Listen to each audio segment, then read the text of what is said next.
हालिहाल न यो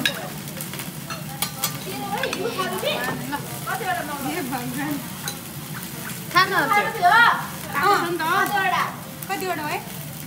कपिस्टिकले खाना नि आउँदैन मलाई के 5वटा मगा के 5वटा के भने के बुटनीको खानेलाई यहाँ छोटो राख्छु के अहिले गाईको मुरी गरेको है